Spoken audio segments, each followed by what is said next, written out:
Welcome to PLZ Soccer on our YouTube channel. I'm Peter Martin. I'm delighted to say I'm joined by the Director of Operations of the new Scottish Football Union, Alastair Blair.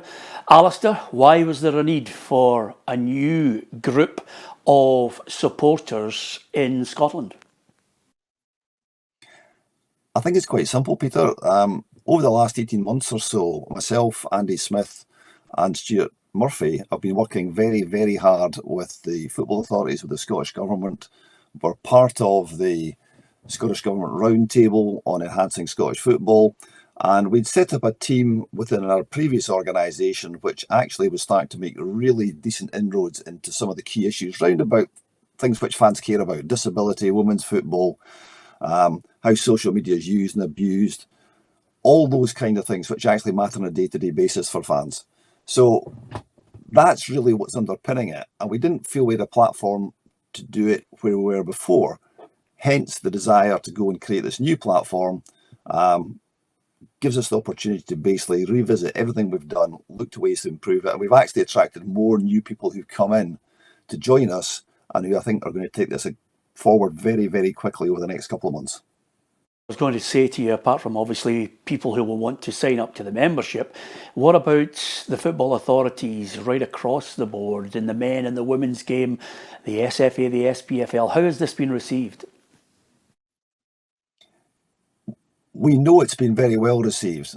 When we first mooted it, the response we got was really, we need you guys, we need to have a link to the fans. I think there's an awareness that the football authorities possibly in the past were maybe a little bit too distant from the fans, and this is an opportunity for them based on the relationships we've developed, where I think we've gained their trust, and it's hard-earned trust as well, that they realise that, you know, these are guys we can do business with. They're serious, they care passionately about the issues that really underpin football, whether it's grassroots, the problem of getting enough Scottish players into the Premier League, how do we actually get enough people coming through the system, can we have free football for kids like we used to. All these kind of issues make a big difference. Andy Smith, who's our chair, has for the last year been working on what we think, and the football authorities agree to the extent that we've had 2 meetings already, we've got another one planned in the next couple of months, to look at an investment trust, an investment fund that will actually be entirely geared towards pumping money back into grassroots football, to give Scottish football at the youth end, particularly when there's so many distractions nowadays for young people, to come through a national game, have the opportunity to actually make a mark in it. Now, that's whether it's players or whether indeed it's, on your side of the fence as pundits and journalists, but people who will actually work in the industry, which is one of the things which Scotland is best known for. And we've just seen the recent report, which shows again on a per capita basis, our crowds are some of the best in the world.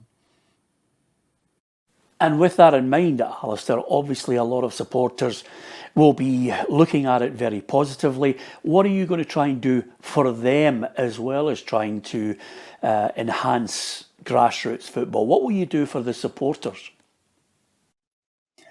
I think the key thing there is actually listening to them. It's being apolitical. It's not taking any particular stance on anything, but actually listening to what people are saying. So a lot of this will be research-based, as it has been in the past. So one of the very first things we're going to do is actually just put in a very quick survey asking people what do they think we should be covering.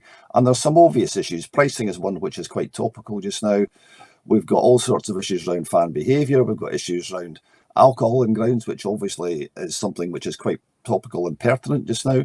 On top of that, you've got all the regular issues which we've looked at in the past. So personally, I'm very keen on actually championing the idea of fans becoming referees, because there's not enough referees in the game. And that means, again, going back to the youth development, people aren't getting games because there's not match officials. Disability is very important. Our entire team are coming with us. So we've got people like Stephen Resigned, who's very well known. John Attenborough, again, very well known. These guys, and I've just been talking to Stephen, in fact, and again, it's looking at how we can actually go and ask clubs and fans together, how can we improve facilities for disabled fans? Not just those with visible disabilities, but those who've actually got non-visible disabilities. What can we do? What clubs can do to work together to actually make football more inclusive? And we're not going to shy away from the difficult things either, because fan behaviour is very, very important. And actually, Scottish football is really safe to go to just now, and we want to keep it like that. the Scottish fans, the national fans, the Tartar Army have got a reputation as some of the friendliest, best in the world. That's something to be proud of, and that's something we want to encourage.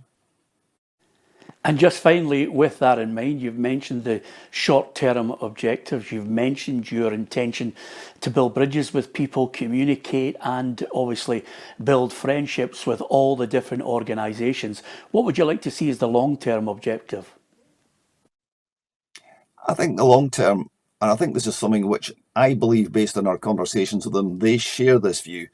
We are here to be what we'd call a critical friend to the football establishment. We're here to actually say, hang on a second, this isn't right. We want to do something about this. Can you guys help us? Listen to what the fans are saying. Okay? Because it's a two-way street to represent the views of the football fans, because it's not easy running an industry like football. It's such a public national industry. Everyone's got a view on it. And it's very easy to criticise, but it's much more difficult to actually understand what's going on and how you can affect real change. And the thing that's driving this, really, I come back to this again, to be honest, Peter, is that you can't affect change unless you're in the room with the people who are making the decisions. And that's really what we're about. And just finally, before we finish, Alastair, how can fans and fans groups and fans of all the clubs across Scotland get in touch with you to become part of this movement? Very simple. If you go online, you will website. It's www.thesfu.co.uk. www.thesfu.co.uk. There you'll find a very, very simple form. It'll take you 30 seconds to fill it out. I know because we've timed it. So please do go there, sign up. If you're signing on behalf of a group or something, put in the rough number of members. What we're looking to do is build an audience. We're not going to claim we've got X number of members. We're going to be looking at actually saying that what we want to do is get to fans from everywhere. So if you play football on a Saturday, you're still a fan. If you sit in the 6th floor at Hampden, you're still a fan. If you referee games on a Saturday, anytime during the week, you're a fan. All these people are fans. They're the people we want to actually get involved, engage with, and to represent. Alastair, absolutely magnificent. Thank you again for your time.